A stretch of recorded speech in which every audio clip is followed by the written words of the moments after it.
Chemistry मंथन में आपका स्वागत है।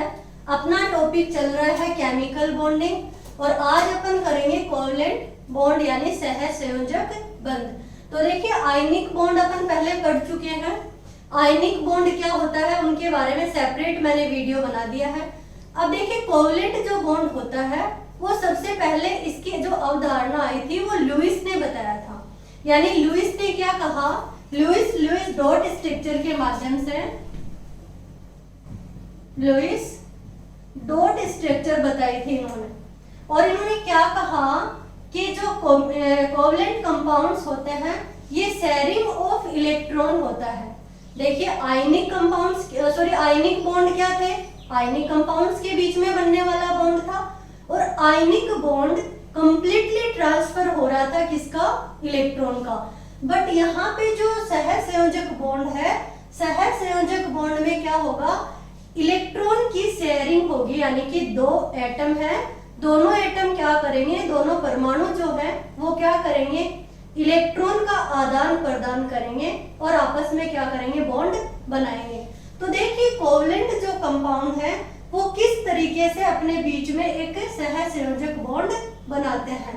तो इसके लिए लुईस ने क्या किया था, एक ऑक्टेट रूल दिया था, ऑक्टेट रूल। और ये ऑक्टेट रूल क्या था, इन्होंने कहा कि कोई भी एटम जब बॉन्ड बनाएगा तो वो ऑक्टेट कंप्लीट करेगा। यानी कि अपने संयोजकता कोष में वैलेंस शेल में 8 इलेक्ट्रॉन रखता है और वो 8 इलेक्ट्रॉन लेने के लिए या तो इलेक्ट्रॉन को देगा यानी कि इलेक्ट्रॉन डोनेट करेगा या इलेक्ट्रॉन का क्या करेगा, एक्सेप्ट करेगा, इलेक्ट्रॉन लेगा। तो इलेक्ट्रॉन का आदान प्रदान, शेयरिंग ऑफ इलेक्ट्रॉन क्या कहलाता है, सहसंयोजक बॉन्ड कहलाता है। तो देखिए सबसे पहले नियोन। तो नियोन का इलेक्ट्रॉनिक कॉन्फ़िगरेशन है 2s2 2p6। ऐसे की अगर बात करूं फ्लोरीन की, तो फ्लोरीन का electronic configuration 2s2 2p5 2p5। अभी बात करें ऑक्सीजन की तो 2s2 2p4 और नाइट्रोजन की बात करें तो 2s2 2p3। ये इलेक्ट्रॉनिक कॉन्फ़िगरेशन पे अपन ने पूरा वीडियो बना दिया है। अगर आपको देखना है तो आप YouTube पे जाके केमिस्ट्री मंथन और इलेक्ट्रॉनिक कॉन्फ़िगरेशन सर्च करें, वहां पे जाके आप इलेक्ट्रॉनिक कॉन्फ़िगरेशन का पूरा वीडियो देख सकते हैं। अब देखिए ये जो है आपका NS2 NP6, इसमें 8 इलेक्ट्रॉन है। तो ये क्या है, स्टेबल इलेक्ट्रॉनिक कॉन्फ़िगरेशन है। और ये जो स्टेबल कॉन्फ़िगरेशन है, इसी तरीके का जो कॉन्फ़िगरेशन ये सारे एटम क्या करते हैं, रखना चाहते हैं। तो देखिए फ्लोरीन के पास में 7 इलेक्ट्रॉन है, तो फ्लोरीन क्या करेगा, 1 इलेक्ट्रॉन और लेना चाहेगा। ऐसे ही ऑक्सीजन के पास में क्या है, 6 इलेक्ट्रॉन है, तो ऑक्सीजन 2 इलेक्ट्रॉन और लेना चाहेगा। और नाइट्रोजन के पास में 5 इलेक्ट्रॉन है, तो नाइट्रोजन 3 इलेक्ट्रॉन और लेना चाहेगा। इस तरीके से देखिए एक बार बॉन्ड बनाते हैं कि फ्लोरीन के पास कितने हैं इलेक्ट्रॉन, 5 और 2 7 इलेक्ट्रॉन है। तो देखिए फ्लोरीन के 7 इलेक्ट्रॉन 1 2 3 4 5 6 और ये 7। ये दूसरा फ्लोरीन और दूसरा फ्लोरीन के पास में कितने इलेक्ट्रॉन है, 1 2 3 4 5 6 और 7। तो देखिए ये ऑक्टेट कंप्लीट हो गया इस फ्लोरीन का और ये वाला ऑक्टेट कंप्लीट हो गया इस फ्लोरीन का। तो देखिए 1 इलेक्ट्रॉन इस फ्लोरीन का और 1 इलेक्ट्रॉन इस फ्लोरीन का, यानी कि फ्लोरीन और फ्लोरीन के बीच में एक सिंगल बॉन्ड बन गया, 1 इलेक्ट्रॉन का आदान प्रदान हो गया। जबकि अपन ने आयनिक बॉन्ड की बात की थी तो वहां पे कंप्लीटली ट्रांसफर हो रहा था इलेक्ट्रॉन का। यहाँ पे 1 इलेक्ट्रॉन इसका और 1 इलेक्ट्रॉन इस फ्लोरीन का आपस में क्या कर रहे हैं, शेयर कर रहे हैं और वो क्या बना रहे हैं, एक बॉन्ड बना रहे हैं। इसी तरीके से देखिए ऑक्सीजन में, तो ऑक्सीजन में क्या होता है, ये ऑक्सीजन और ये ऑक्सीजन ऑक्सीजन के वैलेंस शेल में कितने इलेक्ट्रॉन होते हैं? 6 इलेक्ट्रॉन होते हैं। 3 4 5 6, 3 4 5 और 6। ये जो इलेक्ट्रॉन है, एक ऑक्सीजन कितने इलेक्ट्रॉन रखेगा? 8 इलेक्ट्रॉन। तो देखिए ऑक्टेट कंप्लीट करने के लिए इस ऑक्सीजन के पास में 8 इलेक्ट्रॉन हो गए और ऐसे ही इस ऑक्सीजन के पास में भी क्या हो गए? 8 इलेक्ट्रॉन हो गए। तो ये जो ऑक्सीजन और ऑक्सीजन के बीच में कितने इलेक्ट्रॉन का शेयरिंग हुई है? 4 इलेक्ट्रॉन, यानी कि डबल बॉन्ड बनेगा। एक बॉन्ड में हमेशा से 2 इलेक्ट्रॉन और दूसरा और बॉन्ड बन गया तो 4 इलेक्ट्रॉन। ये ऑक्सीजन और ऑक्सीजन के बीच में क्या होता है? डबल बॉन्ड होता है। ये कोवलेंट बॉन्ड है, यानी कि कोवलेंट बॉन्ड को देखें तो ये 3 टाइप का है, सिंगल बॉन्ड, डबल बॉन्ड और triple bond. Single bond, double bond और ट्रिपल बॉन्ड। तो देखिए आप ऐसे मत कर दीजिए कि 4 बॉन्ड भी हो सकता है, 4 बॉन्ड एक साथ नहीं हो सकते। अपन देखेंगे CH4 में 4 बॉन्ड सिंगल बॉन्ड होते हैं, वो CCl4 4 बॉन्ड सिंगल बॉन्ड होते हैं। ऐसे ही नाइट्रोजन की बात करें तो देखिए नाइट्रोजन और नाइट्रोजन, नाइट्रोजन के वैलेंस शेल में कितने इलेक्ट्रॉन है? 5 इलेक्ट्रॉन है। तो देखिए ये 5 इलेक्ट्रॉन, इसलिए नाइट्रोजन के भी 5 इलेक्ट्रॉन। ऑक्टेट कंप्लीट करना है तो इस नाइट्रोजन का ऑक्टेट कंप्लीट हो गया और इस वाले नाइट्रोजन की बात करें तो ये देखिए इस नाइट्रोजन का भी ऑक्टेट कंप्लीट हो गया। तो लुईस ने क्या कहा कि जितने इलेक्ट्रॉन की शेयरिंग हो रही है उतने ही क्या बनते हैं? बॉन्ड बनते हैं। तो नाइट्रोजन और नाइट्रोजन के बीच में कितने बॉन्ड? 3 बॉन्ड। तो देखिए कोवलेंट कंपाउंड, जो कोवलेंट बॉन्ड है, सहसंयोजक बंध है, ये 3 तरीके का हो गया। सिंगल बॉन्ड हो सकता है, डबल बॉन्ड हो सकता है और ट्रिपल बॉन्ड हो सकता है। तो कोवलेंट बॉन्ड जो है ये शेयरिंग ऑफ क्या है? इलेक्ट्रॉन है। अब देखते हैं कि कोवलेंट जो कंपाउंड है उनकी जो कैरेक्टरिस्टिक्स थे वो क्या है। तो देखिए सबसे पहले अगर अपन बात करें कि जो मेल्टिंग और बॉइलिंग पॉइंट है, मेल्टिंग एंड बॉइलिंग पॉइंट, तो आयनिक कंपाउंड्स के मेल्टिंग और बॉइलिंग पॉइंट क्या थे? हाई थे। क्यों ज्यादा थे? क्योंकि आयनिक कंपाउंड्स में क्या था? अट्रैक्शन फोर्स, पास पास अट्रैक्शन फोर्स ज्यादा था और एटम पास पास में थे। बट कोवलेंट कंपाउंड में इतना अट्रैक्शन फोर्स नहीं होता है। आयनिक कंपाउंड की बजाय जो सहसंयोजक बॉन्ड होते हैं, यानी कि कोवलेंट जो कंपाउंड होते हैं, उनका मेल्टिंग और बॉइलिंग पॉइंट कम होता है। किसकी बजाय? आयनिक कंपाउंड्स की। तो अगर बात करें मेल्टिंग और बॉइलिंग पॉइंट की तो ये कम होता है किससे के कंपैरिजन में? आयनिक कंपाउंड्स के कंपैरिजन में। अगर अपन देखें सोल्युबिलिटी भी कम होती है, सोल्युबिलिटी भी क्या होती है? इनकी कम होती है। क्यों कम होती है? क्योंकि जो आयनिक कंपाउंड्स होते हैं वे वाटर में सोल्यूबल होते हैं, जबकि ये कोवलेंट कंपाउंड होते हैं ये ऑर्गेनिक सॉल्वेंट में क्या होते हैं? सोल्यूबल होते हैं। तो सोल्युबिलिटी कम होती है, मेल्टिंग और बॉइलिंग पॉइंट भी क्या होते हैं? कम होते हैं। अब देखिए ये जो सब जो है ये अट्रैक्शन फोर्स का जो पूरा गेम है। अट्रैक्शन फोर्स क्या होता है? कोवलेंट कंपाउंड्स में कम होता है, जबकि आयनिक कंपाउंड्स में क्या होता है? ज्यादा होता है। अब अपन बात करते हैं फाजान्स रूल की। तो देखिए फाजान्स रूल क्या है? ये किसी फाजान्स नाम के साइंटिस्ट ने दिया था। तो देखिए फाजान्स अंकल क्या कहना चाहते हैं? इन्होंने कहा था कि एक तो क्या होता है, जब भी कभी बॉन्ड बनता है तब एक कैटाइन होता है और एक एनाइन होता है। देखिए किस तरीके से है फाजान्स रूल।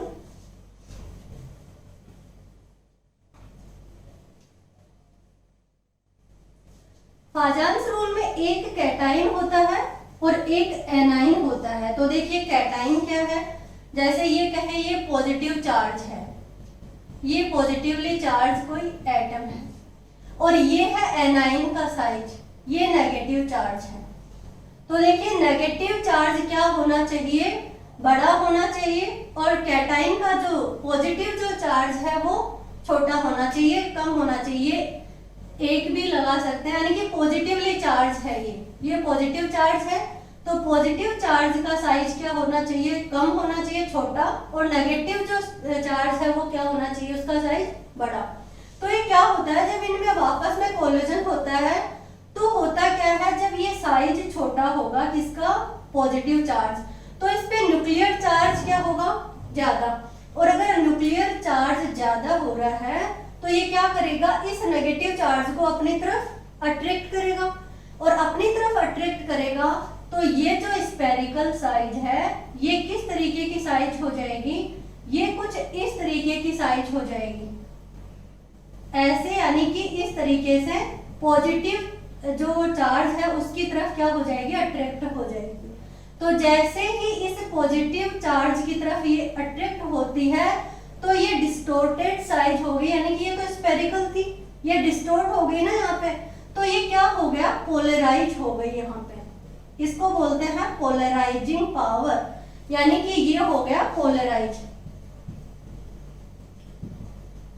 पोलराइजिंग पावर क्या होती है, देखिए अभी बताती हूँ। पोलराइजिंग पावर होती है कि कैटाइन अपने इस एनाइन को कितनी क्षमता से इधर अट्रैक्ट करता है। पॉजिटिव चार्ज जितना ज्यादा होगा, नेगेटिव चार्ज को अपनी तरफ क्या करेगा, ज्यादा अट्रैक्ट करेगा, और पोलराइजिंग पावर जो है वो ज्यादा होगी। तो देखिए ये पोलराइज हो गया, यानी कि इसमें ध्रुवणता आ गई, हिंदी में इसको बोलते हैं ध्रुवणता, कि जब पॉजिटिव चार्ज नेगेटिव चार्ज को अपनी तरफ अट्रैक्ट करता है तो ये ध्रुवण हो गई, यानी कि इसमें ध्रुवणता आ गई। अब देखिए ये जो फाजान्स रूल है इसका क्या मतलब था, क्यों फाजान्स रूल दिया था। तो देखिए जो आयनिक करेक्टर और कोवलेंट करेक्टर हैं उनमें कंपैरिजन करने के लिए अपन पहले भी एक आयनिक करेक्टर और कोवलेंट करेक्टर के बारे में पढ़ चुके हैं, कहाँ पे, हनी और स्मिथ फॉर्मूले से। तो हनी और स्मिथ फॉर्मूले में क्या था, परसेंटेज ऑफ आयनिक करेक्टर बता रहे थे। वो क्या बता रहे थे कि कोई कंपाउंड है, दो कंपाउंड है, उनमें कितना परसेंट आयनिक होगा और कितना परसेंट कोवलेंट होगा। बट फाजान्स रूल ने परसेंटेज नहीं बताए। फाजान्स रूल में बताया जाता है कि दो जैसे आपको कोई भी कंपाउंड दे दिए गए, उसमें आपको कंपैरिजन करना है कि किसमें कोवलेंट करेक्टर होंगे और किसमें आयनिक करेक्टर होंगे। अगर कोवलेंट करेक्टर होंगे तो ये कोवलेंट वाले गुण होंगे, अगर आयनिक करेक्टर होंगे तो आयनिक करेक्टर वाले गुण होंगे। तो देखिए यहाँ पे जो पोलराइजिंग पावर है उससे अपन कैसे देख सकते हैं कि फाजान्स ने क्या कहा था। तो फाजान्स ने ये कहा कि पॉजिटिव चार्ज जो है वो क्या होना चाहिए, साइज में कम होना चाहिए, यानी कि इसकी पॉजिटिव चार्ज की जो कैटाइन है, जो कैटाइन है उसकी साइज क्या होनी चाहिए, कम होनी चाहिए। तो कैटाइन की साइज कम होगी तो चार्ज क्या होगा, इस पे ज्यादा होगा, और जब चार्ज ज्यादा होगा तो ये क्या करेगा, नेगेटिव चार्ज को अपनी तरफ ज्यादा अट्रैक्ट करेगा, और ज्यादा अट्रैक्ट करेगा तो इसमें कोवलेंट करेक्टर क्या होंगे, इंक्रीज हो जाएंगे। क्यों, क्योंकि पोलराइज हो गया ना, ध्रुवण आ गया, तो कोवलेंट करेक्टर क्या हो गए, बढ़ गए। इसी तरीके से इन्होंने बताया कैटाइन के बारे में ही कि कैटाइन पे चार्ज जो है,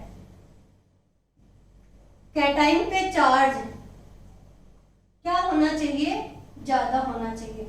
अगर कैटाइन पे चार्ज इंक्रीज होगा तो कोवलेंट करेक्टर भी क्या होंगे, इंक्रीज होंगे, और कोवलेंट करेक्टर इंक्रीज होंगे तो मेल्टिंग पॉइंट क्या होगा, कम होगा, बॉइलिंग पॉइंट क्या होगा, कम होगा, सोल्युबिलिटी क्या होगी, कम होगी।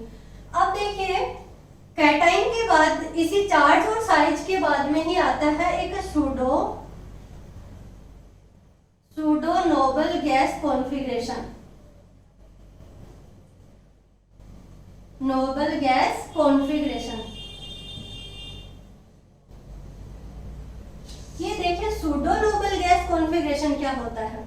तो जनरल जो अगर बात करें अपन नोबल गैस कॉन्फ़िगरेशन, तो वो होती है neon, helium, neon, argon, krypton, xenon और रेडॉन। अब जब इनर्ट गैस का अपन इलेक्ट्रॉनिक कॉन्फ़िगरेशन देखते हैं तो वो होता है NS2Np6, यानी कि ऑक्टेट कंप्लीट होता है। इनके वैलेंस सेल में 8 इलेक्ट्रॉन होता है। बट मैंने इनकी इनर्ट गैस वाला नहीं किया, यानी नोबल गैस का कॉन्फ़िगरेशन बात नहीं कर रही। यहाँ पे है सूडो नोबल गैस, यानी कि इस तरीके का कोई इलेक्ट्रॉनिक कॉन्फ़िगरेशन जो क्या हो, आभासी हो, जो दिखाई दे इनकी तरह। वो क्या होता है, वो होता है NS2 NP6 और जो N-1 D10, यही होता है। कैसे होता है, क्या होता है अभी बताऊंगी, इनके एग्जाम्पल से समझ में आएंगे। ये जो है यहाँ 8 इलेक्ट्रॉन और ये दिख रहा है 18 इलेक्ट्रॉन, तो इसको बोला जाता है pseudo noble gas electronic configuration. अगर ये इलेक्ट्रॉनिक कॉन्फ़िगरेशन दे रखा है तो यहाँ पे क्या होगा, कोवलेंट करेक्टर इंक्रीज होगा, और कोवलेंट करेक्टर इंक्रीज होगा तो वही मेल्टिंग बॉइलिंग कम होगा, सोल्युबिलिटी भी कम होगी। अब देखिए एनाइन की बात करते हैं, तो एनाइन की बात करें तो एनाइन की बात करते हैं तो साइज क्या होना चाहिए, साइज इंक्रीज होना चाहिए। देखिए कैटाइन का साइज क्या हो रहा है, डिक्रीज हो रहा है, जबकि एनाइन का साइज क्या है, इंक्रीज होना चाहिए।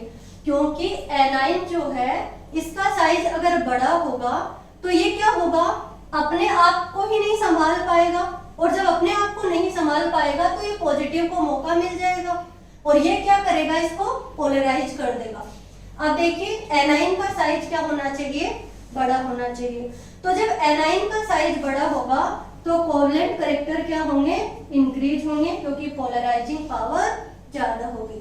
तो कोवलेंट करेक्टर कब कब इंक्रीज हो रहे हैं, अगर मैं बात करूं कैटाइन की साइज की, तो कैटाइन की साइज क्या हो रही है, डिक्रीज हो रही है, और कोवलेंट करेक्टर इंक्रीज हो रहा है। कैटाइन का जो चार्ज है वो क्या हो रहा है, इंक्रीज हो रहा है, और कोवलेंट करेक्टर इंक्रीज हो रहा है। और जो pseudo noble gas electronic configuration है वो अगर होगा तो कोवलेंट करेक्टर इंक्रीज होंगे। और अगर बात करें एनाइन की साइज की, तो जो एनाइन का साइज इंक्रीज होगा तो कोवलेंट करेक्टर भी क्या होंगे, इंक्रीज होंगे। अब देखिए एनाइन पे भी क्या होगा, एनाइन पे भी अगर मैं कहूं चार्ज तो कैटाइन पे भी बढ़ सकता है, और चार्ज एनाइन पे भी बढ़ सकता है। तो चार्ज अगर इंक्रीज हो रहा है तो भी क्या होगा, कोवलेंट करेक्टर इंक्रीज होगा। देखिए क्या क्या कहा है, ये जो कंडीशन होंगी उस टाइम पे पोलराइजिंग पावर ज्यादा होगी और कोवलेंट करेक्टर क्या होंगे, ज्यादा होंगे। फाजान्स साहब ने ये बोला था। अब इसके बेस पे अपन को क्या करना है, क्वेश्चन सॉल्व करने हैं कि किस तरीके से एग्जाम में क्वेश्चन पूछे जाते हैं। फाजान्स का जो रूल था वो तो यही था कि एक पॉजिटिव चार्ज और एक नेगेटिव चार्ज। पॉजिटिव चार्ज का साइज कम होना चाहिए, छोटा होना चाहिए, नेगेटिव साइज बड़ा होना चाहिए, तब क्या होगा, पोलराइजिंग पावर ज्यादा होगी। पोलराइज का मतलब होता है ये इस कैटाइन इस नेगेटिव चार्ज को अपनी तरफ अट्रैक्ट कर लेता है, और देखिए किस तरीके से हो जाता है, ये पॉजिटिव चार्ज और ये क्या कर लेता है, नेगेटिव चार्ज को अपनी तरफ अट्रैक्ट कर लेता है, ये नेगेटिव चार्ज। और यहाँ पे क्या होता है, कोवलेंट करेक्टर ज्यादा होते हैं जब पोलराइजिंग पावर ज्यादा होती है। तो देखिए अब बात करते हैं कि कैटाइन जो होगा वो छोटा और नेगेटिव चार्ज एनाइन बड़ा। चार्ज दोनों पे इंक्रीज है तो कोवलेंट करेक्टर इंक्रीज, और सूडो गैस इलेक्ट्रॉनिक कॉन्फ़िगरेशन। इस तरीके से अपन को करने हैं अभी क्वेश्चंस की, क्वेश्चन किस तरीके से आते हैं, किस पे, फाजान्स रूल पे कैसे क्वेश्चन पूछे जाते हैं। तो देखिए सबसे पहले अगर अपन बात करें LiCl और ये है सीजियम क्लोराइड, तो देखिए लिथियम क्लोराइड और सीजियम क्लोराइड, और आपसे पूछे कि इसमें कोवलेंट करेक्टर क्या होंगे, कि किसमें कोवलेंट करेक्टर ज्यादा होंगे। अब आपको घुमा के कोवलेंट करेक्टर भी पूछ सकता है, मेल्टिंग भी पूछ सकता है, बॉइलिंग करेक्टर भी पूछ सकता है, सोल्युबिलिटी भी पूछ सकता है। ये सारे जो गुण हैं, इलेक्ट्रिक कंडक्टिविटी भी पूछ सकता है। ये सारे गुण मैं आपको आयनिक कंपाउंड में पढ़ा चुकी हूँ। आयनिक कंपाउंड के जस्ट अपोजिट कर देना कोवलेंट कंपाउंड में। तो देखिए साइज अगर अपन बात करें इस नेगेटिव की, तो ये क्या है, एनाइन क्लोराइड है, इसमें भी क्या है, क्लोराइड, तो एनाइन सेम है। जबकि देखिए कैटाइन क्या है, इसमें लिथियम है और इसमें सीजियम है। तो लिथियम के जस्ट यहाँ पे नीचे ही नीचे क्या आता है, सीजियम आता है, और ग्रुप में ऊपर से नीचे चलने पर साइज क्या होती है, इंक्रीज होती है। तो साइज बढ़ रही है तो क्या होगा, कोवेलेंट कैरेक्टर कम होगा। यानी कि इन दोनों की अगर बात करें तो कोवेलेंट कैरेक्टर किस में ज्यादा होंगे, लिथियम क्लोराइड में। क्या कोवेलेंट कैरेक्टर इंक्रीज है किसमें, लिथियम क्लोराइड में, क्योंकि यहाँ पे पॉजिटिव यानी कि कैटाइन का साइज डिफरेंट है, एनाइन सेम है दोनों में। अभी बात करें अपन बेरिलियम क्लोराइड यानी कि BeCl2 और बात करें MgCl2, तो देखिए बेरिलियम क्लोराइड और मैग्नीशियम क्लोराइड, या फिर यहां पे ले लीजिए ZnCl2। तो देखिए ZnCl2 क्या हो गया, ये सूडो नोबल गैस कॉन्फ़िगरेशन आ गया। सूडो गैस नोबल कॉन्फ़िगरेशन कैसे आ गया, जिंक की अगर अपन बात करें तो जिंक का इलेक्ट्रॉनिक कॉन्फ़िगरेशन है 30, तो सॉरी एटॉमिक नंबर है 30 जिंक का। अब यहाँ पे 30 इलेक्ट्रॉन अपन को भरने हैं, तो अपन भरे 1s2 2s2 2p6 3s2 3p6 और यहाँ पे 3d10 और 4s2। ये देखिए 10 10 10 30, ये 30 इलेक्ट्रॉन अगर अपन जिंक में भर रहे हैं। लास्ट में मैंने बोला था कि आपको इलेक्ट्रॉनिक कॉन्फ़िगरेशन क्या दिखेगा, ns2 np6 और d10 दिखेगा। ये जो इलेक्ट्रॉनिक कॉन्फ़िगरेशन है वैलेंस सेल में 18 इलेक्ट्रॉन जो होते हैं वो क्या होता है, आपका सूडो इलेक्ट्रॉनिक कॉन्फ़िगरेशन। ये Zn नहीं है, Zn+2 हो जाएगा यहाँ पे, और Zn+2 होते ही 4s2 का ये जो इलेक्ट्रॉन है वो बाहर निकल जाएंगे। तो ये जो इलेक्ट्रॉनिक कॉन्फ़िगरेशन है इसको बोला जाता है pseudo gas noble gas electronic configuration.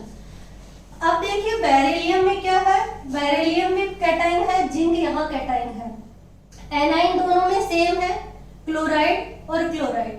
जबकि बेरिलियम में यहाँ पे तो क्या है, नॉर्मल कॉन्फ़िगरेशन है, और यहाँ पे क्या है, सूडो गैस इलेक्ट्रॉनिक कॉन्फ़िगरेशन है। तो मैंने क्या कहा था कि जब आपको सूडो नोबल गैस कॉन्फ़िगरेशन मिल जाए तो उसमें कोवेलेंट कैरेक्टर क्या होते हैं, ज्यादा होते हैं। तो इसमें क्या होंगे, कोवेलेंट कैरेक्टर ज्यादा। अब मान लीजिए आपको तो कोवेलेंट कैरेक्टर से नहीं दिया, आपको पूछ लिया यहाँ पे कि बॉइलिंग और मेल्टिंग पॉइंट किसके ज्यादा है। तो अगर बॉइलिंग और मेल्टिंग पॉइंट की अगर बात करें, बॉइलिंग बता दूं कि बॉइलिंग पॉइंट किसके ज्यादा है, तो किसका ज्यादा होगा, इसका ज्यादा होगा कि बेरिलियम Cl2 का।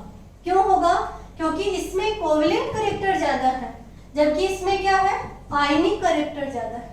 तो जब आयनिक कैरेक्टर ज्यादा होंगे तो वहां पे मेल्टिंग और बॉइलिंग पॉइंट क्या होंगे, ज्यादा होंगे। आ गई बात समझ में। अब देखिए मेल्टिंग पॉइंट की बात कर सकते हैं या फिर बॉइलिंग पॉइंट की आप बात कर सकते हो। अगर अपन नेक्स्ट एग्जांपल देखें तो ये है CuCl सॉरी, और यहाँ पे है NaCl। तो देखिए Cu यानी कि कॉपर, तो कॉपर प्लस है ये, कॉपर प्लस का अगर इलेक्ट्रॉनिक कॉन्फ़िगरेशन देखें तो ये क्या है, 3s2 3p6 और 3d10 4s1। ये इलेक्ट्रॉनिक कॉन्फ़िगरेशन एक्सेप्शन था कॉपर और क्रोमियम का, जो मैं आपको पढ़ा चुकी हूँ इलेक्ट्रॉनिक कॉन्फ़िगरेशन। अब देखिए कॉपर प्लस में सूडो इलेक्ट्रॉनिक कॉन्फ़िगरेशन है, तो इसका कोवेलेंट कैरेक्टर क्या होगा, ज्यादा होगा। और अगर कोवेलेंट कैरेक्टर ज्यादा है तो वो ही सारे गुण क्या होंगे, इसमें भी ज्यादा होंगे। किसमें, कोवेलेंट कैरेक्टर किसके ज्यादा है, CuCl के। तो आपको समझ में आ गया कि यहाँ पे कैटाइन का साइज कम था तो कोवेलेंट कैरेक्टर ज्यादा थे, यहाँ पे क्या है, आपसे जरूरी नहीं कि एक कोवलेंट ही पूछे, कुछ भी पूछ सकता है, आयनिक करेक्टर भी पूछ सकते हैं। यहाँ पे अगर आपसे पूछा जाए कि इन दोनों में आयनिक गुण किसमें है, तो देखिए ये तो क्या हो गया, यहाँ पे NaCl और CuCl2 की बात करें तो ये ऑर्डर किसका है, कोवलेंट करेक्टर का, इंक्रीज है किसमें, CuCl2 में। अगर बात करें आयनिक करेक्टर की, आयनिक करेक्टर की अगर अपन बात करें तो किसमें ज्यादा होंगे, NaCl में, क्योंकि CuCl2 क्या रखता है, कोवलेंट करेक्टर ज्यादा रखता है, सूडो इलेक्ट्रॉनिक गैस कॉन्फ़िगरेशन रखता है। आगे बात करते हैं अपन बेरिलियम BeF2 और MgF2। अब देखिए यहाँ पे एनाइन क्या है, सेम है दोनों में, इसमें भी F2 है, इसमें भी F2 है। अब अपन से पूछे कि इन दोनों में आयनिक करेक्टर किसमें ज्यादा होंगे, तो आयनिक करेक्टर दोनों में किसमें ज्यादा है, कैटाइन क्या है यहाँ पे, बेरिलियम, और यहाँ पे क्या है, मैग्नीशियम। तो देखिए बेरिलियम के नीचे कौन आता है, मैग्नीशियम, साइज किसकी ज्यादा है, मैग्नीशियम की। तो जब Mg की साइज ज्यादा है तो कोवलेंट करेक्टर क्या होंगे, अरे कैटाइन है ये, तो कैटाइन होगा तो कैटाइन की साइज बड़ी है तो कोवलेंट करेक्टर कम होंगे, यानी कि कोवलेंट की बात करें तो वो बेरिलियम में ज्यादा है, क्योंकि कैटाइन की देखिए इधर कैटाइन की साइज कम, वहां पे कोवलेंट करेक्टर ज्यादा। बट मैंने तो कोवलेंट करेक्टर का पूछा ही नहीं है, यहाँ पे आपसे पूछा जाता है आयनिक करेक्टर की, आयनिक करेक्टर कि किसमें आयनिक करेक्टर ज्यादा है दोनों में से, तो देखिए इसमें होंगे MgF2 में। समझ में आया बात आपको कि BeF2 में क्या है, कैटाइन का साइज छोटा है, तो कैटाइन का साइज छोटा है तो यहाँ पे कोवलेंट करेक्टर ज्यादा होंगे और इसमें आयनिक करेक्टर ज्यादा होंगे। अब आयनिक करेक्टर की मैं बार बार आपको वही बात बोल रही हूँ कि आपसे आयनिक करेक्टर पूछे, आपसे सोल्युबिलिटी पूछे, आपसे मेल्टिंग पॉइंट पूछे, आपसे बॉइलिंग पॉइंट पूछे, आपसे इलेक्ट्रिकली आपसे वो पूछे, चार्ज पूछे, कुछ भी जो पूछता है वो दोनों में क्या होगा, कंपैरिजन करवाएगा आपसे।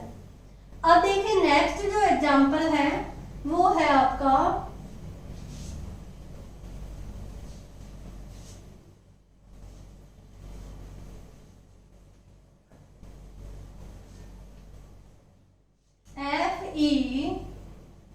FeOH3, यानी कि दोनों क्या है, FeOH2, ये कंपाउंड है। और आपसे यहाँ पे एग्जांपल पूछा है सोल्युबिलिटी का कि इन दोनों में से सोल्युबिलिटी का ऑर्डर क्या होगा, तो ऑर्डर ऑफ सोल्युबिलिटी, तो सोल्युबिलिटी का जो ऑर्डर है वो देखिए कैसे देखेंगे अपन, दोनों में कैटाइन बराबर है Fe, दोनों में एनाइन सेम है OH, बस चार्ज जो है वो यहाँ पे Fe+3 है और इसमें चार्ज है Fe+2, तो चार्ज चाहे कैटाइन का ज्यादा हो, चार्ज चाहे एनाइन का ज्यादा हो, तो जो चार्ज ज्यादा होगा यानी कि यहाँ पे ज्यादा है तो कोवलेंट करेक्टर क्या होंगे, इसमें ज्यादा होंगे। बट अपन को कोवलेंट करेक्टर नहीं पूछे है, कोवलेंट करेक्टर इसके ज्यादा है तो सोल्युबिलिटी इसकी क्या है, कम होगी। अपन को पूछिए ऑर्डर ऑफ सोल्युबिलिटी, यानी कि सोल्युबिलिटी ज्यादा किसकी होगी, तो इसकी सोल्युबिलिटी क्या है, ज्यादा है Fe+2 की और इसकी कम है। दोबारा से समझिए, चार्ज इस पे कम है, चार्ज इस पे ज्यादा है, चार्ज बढ़ रहा है तो क्या बढ़ेगा, कोवलेंट करेक्टर बढ़ेंगे। कोवलेंट करेक्टर इसमें ज्यादा है तो इसमें आयनिक करेक्टर ज्यादा है, और जिसमें आयनिक करेक्टर ज्यादा होंगे सोल्युबिलिटी उसमें ज्यादा होगी। तो सोल्युबिलिटी का ऑर्डर समझ में आ गया कि सोल्युबिलिटी ज्यादा किसमें है, FeOH आयन में ज्यादा है। अब देखिए एक और है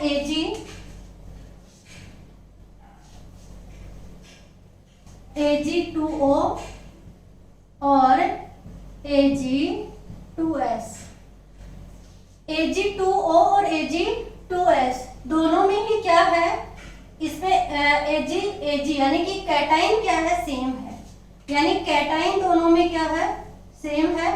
बट एनाइन देखिए ऑक्सीजन और ऑक्सीजन के नीचे आता है सल्फर, तो साइज किसकी ज्यादा है, साइज सल्फर की बड़ी होगी, तो इसकी साइज अगर छोटी है किसकी, एनाइन की, तो एनाइन की साइज छोटी है तो कोवलेंट कैरेक्टर कम होंगे, यानी कि जिस एनाइन की साइज बड़ी होगी वहां पे क्या होगा, कोवलेंट कैरेक्टर ज्यादा होंगे। तो अगर मैं आपसे बोलूं कि इस कंपाउंड में अगर एग्जांपल देखें तो ये ऑर्डर किसका है, कोवलेंट कैरेक्टर, तो देखिए कोवलेंट कैरेक्टर ज्यादा किस में होंगे, इस वाले कंपाउंड में। क्यों होंगे इसमें, क्योंकि कैटाइन सेम है जबकि एनाइन क्या है, साइज में बड़ा है, तो जो साइज में बड़ा होगा एनाइन उसमें कोवलेंट कंपाउंड ज्यादा होंगे। दोबारा से देख लीजिए, कैटाइन छोटा होना चाहिए तब कोवलेंट कैरेक्टर ज्यादा होंगे, कैटाइन पे चार्ज ज्यादा होना चाहिए तब क्या होंगे, कोवलेंट कैरेक्टर ज्यादा होंगे। और सूडो नोबल गैस कौन, कैटाइन, कैटाइन का इलेक्ट्रॉनिक कॉन्फ़िगरेशन क्या होना चाहिए, pseudo noble gas electronic configuration होना चाहिए।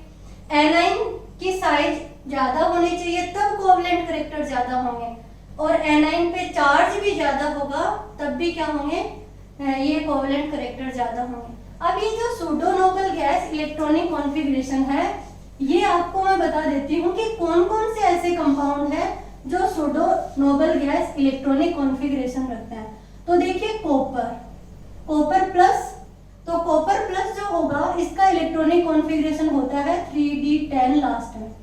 अब देखिए कॉपर के नीचे आता है Ag और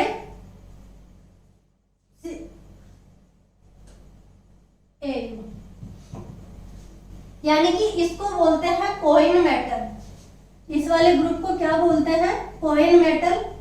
इसको मैंने आपको याद करवाया था कौन आगे आए, कौन आगे आए, और आगे बताया था जिंक, Cd और Hg, जिंक +2, ये +2 और ये +2, यानी कि जिंदा कौन होगा, या कैसे भी आप याद रख लीजिए, कौन आगे आए Cu+, Ag+ और Au+, इनको बोलते हैं कॉइन मेटल, और ये होते हैं जिंक, Cd, Hg। देखिए ये जो 6 कंपाउंड हैं ये रखते हैं सूडो नोबल गैस कॉन्फ़िगरेशन। इनके अलावा वाले नहीं रखेंगे, ये जो जहां भी दिख जाए आपको, जिसके साथ भी ये रहे, कैटाइन है ये, एनाइन कोई अलग होगा, तो जिसके साथ में भी ये रहे समझ लेना कि वहां पे क्या होगा, कोवलेंट कैरेक्टर ज्यादा होंगे, तो ये सूडो नोबल गैस कैटाइन है।